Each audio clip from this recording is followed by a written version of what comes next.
Olá, amigos e alunos. Hoje eu volto para discutir com vocês uma recente decisão do Superior Tribunal de Justiça de um tema que eu tenho certeza que vai despencar nos próximos concursos, que é a aplicação da teoria da perda de uma chance probatória no âmbito do processo penal. Então, olha o que diz a notícia. Ela foi publicada no dia 1º de fevereiro de 2022 no site do STJ. Quinta turma aplica a teoria da perda da chance e absolve menor acusado com base em testemunhos indiretos. A quinta turma do Superior Tribunal de Justiça aplicou a teoria da perda de uma chance para absolver um adolescente acusado de ato infracional análogo ao crime de homicídio tentado.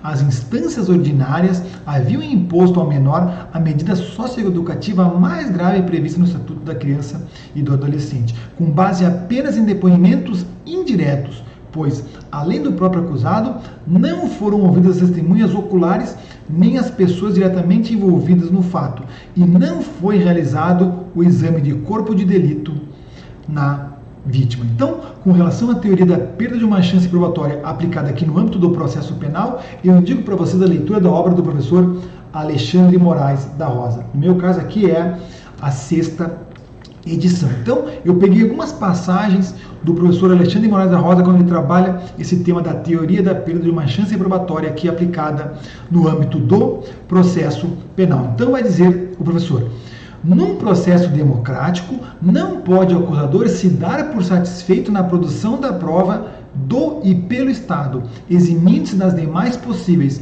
até porque não se trata mais de verdade real, mas de verdade produzida no jogo processual. E prossegue ele: no campo do processo penal, pois a ideia que preside é da acumulação de elementos de convicção por parte da acusação.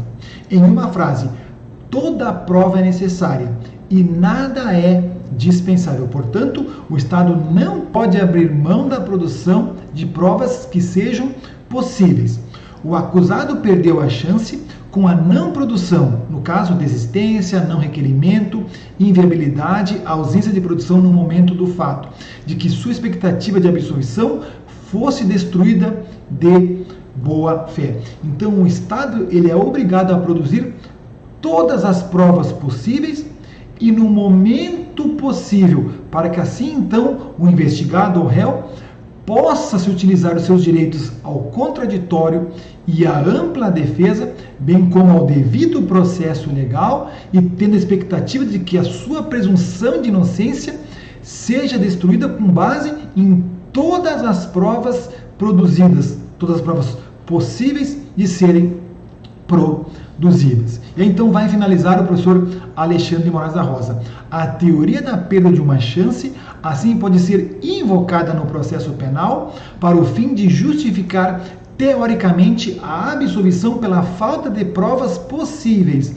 não apuradas, não produzidas, mas factíveis, prevalecendo a presunção de inocência. Então, olha que importante essa frase final do professor Alexandre Moraes da Rosa. Então, para que o Estado possa derrubar a presunção de inocência, que é o que a nossa Constituição Federal estabelece, deve produzir todas as provas possíveis, factíveis e no momento processual oportuno, para que assim então o investigado ou o réu possa se utilizar então dos seus direitos ao contraditório e à ampla defesa. Então vamos ver o que diz então a decisão do STJ.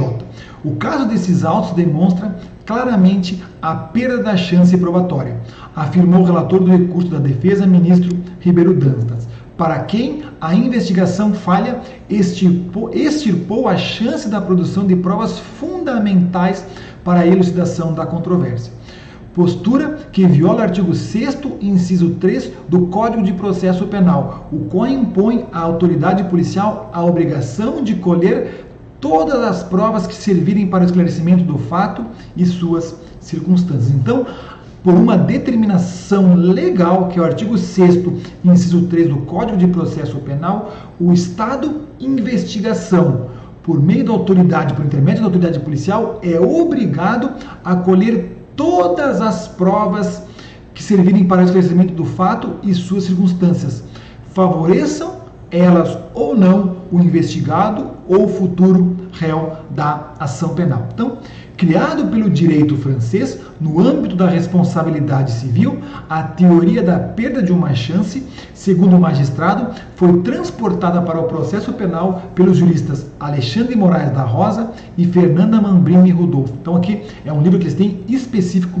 sobre o tema.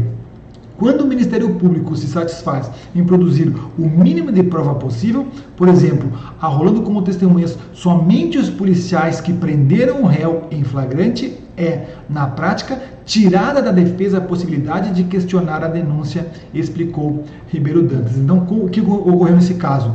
Só foram ouvidos os policiais que efetivaram, então, a detenção do investigado. E na oitiva deles, eles fizeram menção ao que disseram as testemunhas oculares dos fatos. Então, a famosa testemunha do ouvir dizer. Então, conforme o ministro Ribeiro Dantas, neste caso, foi retirado do investigado a possibilidade de contraditar de forma direta as testemunhas oculares do fato. Então, testemunho indireto não serve para condenar. Então, de acordo com o processo, o menor morador de rua golpeou a vítima com um paralelepípedo, porque ela teria agredido sua namorada, grávida e um amigo, mas a tese da legítima defesa não foi aceita.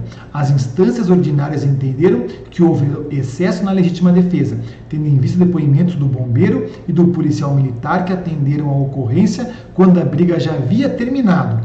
Os depoentes, por sua vez, basearam seus relatos em informações de pessoas que estavam no local, testemunhas oculares, mas que, por não terem sido identificadas, não foram formalmente ouvidas pela polícia nem em juízo. Então percebam que as testemunhas do processo foram um bombeiro e um policial militar que, ao atenderem a ocorrência, chegaram quando a briga já havia terminado. E aí então eles conversaram com as testemunhas oculares do fato, e aí então, quando foram ouvidas em juízo, disseram, então relataram o que ouviram das testemunhas oculares do fato. Então é a chamada testemunha do ouvir dizer, é um testemunho indireto. Então, seguindo o voto do relator, a quinta turma fixou o entendimento de que o testemunho indireto não é apto para comprovar a ocorrência de nenhum elemento do crime e, por conseguinte,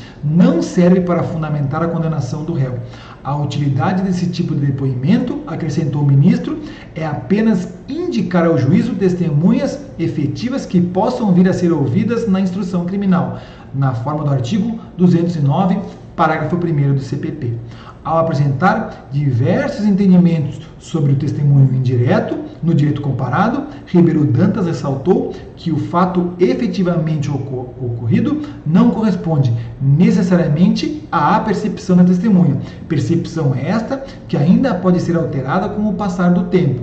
Esses limites da prova testemunhal, segundo o relator, crescem exponencialmente quando se adiciona um intermediário, no caso do depoimento do ouvir dizer. Então, percebam como é aplicável a teoria da perda de uma chance probatória neste caso. Por quê?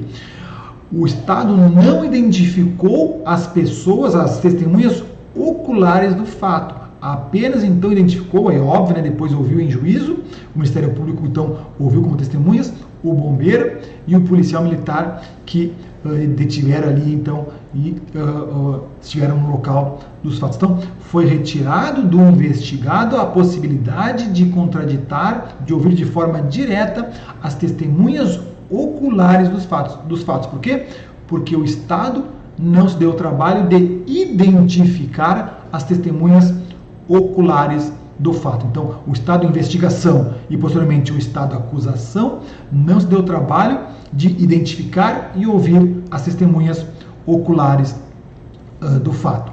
Para o magistrado, procedimentos comuns que podem ser realizados pelo juízo para verificar a credibilidade e a solidez da narrativa do depoente ficam inviabilizados quando se trata do depoimento indireto, o qual subtrai das partes a prerrogativa, garantida pelo artigo 212 do CPP, de inquirir a testemunha e apontar eventuais inconsistências no seu relato. Então, aqui que está a aplicação da teoria da perda de uma chance. Então, foi retirada do investigado a possibilidade de inquirir a testemunha ocular do fato e apontar eventuais inconsistências no seu relato.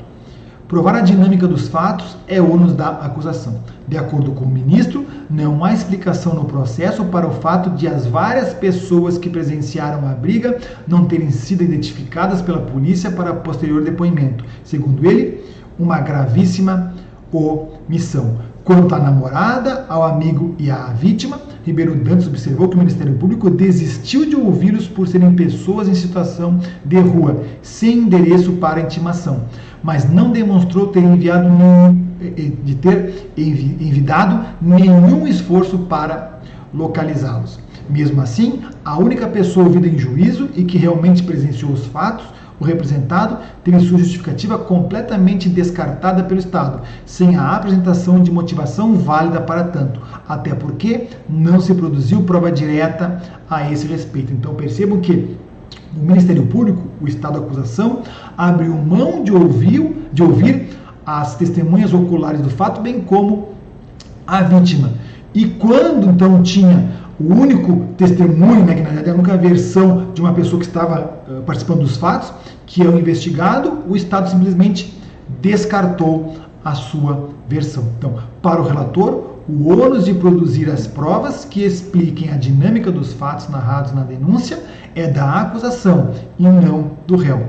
Quando a acusação não produzir todas as provas possíveis e essenciais para a elucidação dos fatos, capazes de, em tese, levar à absolvição do réu ou confirmar a narrativa acusatória, caso produzidas, a condenação será inviável, não podendo o magistrado condenar com fundamento nas provas remanescentes. Então, concluiu o ministro Ribeiro Dantas. Então, com base nisso, aplicando a teoria da perda de uma chance probatória, o STJ, aqui da turma, absolveu o investigado. Um tema importantíssimo que eu tenho certeza que será cobrado nos próximos concursos. Então, eu indico aqui a obra do professor Alexandre Moraes da Rosa, que no meu caso ainda é o Guia Processual, a Guia do Processo Penal conforme a teoria dos jogos. Ele tem um livro específico em relação ao tema. Então é isso que eu tinha para conversar com vocês no vídeo de hoje. Se você gostou dessa dica, inscreva-se no meu canal do YouTube, ative as notificações para que você possa receber as informações dos próximos vídeos que serão publicados. Bons estudos e um grande abraço.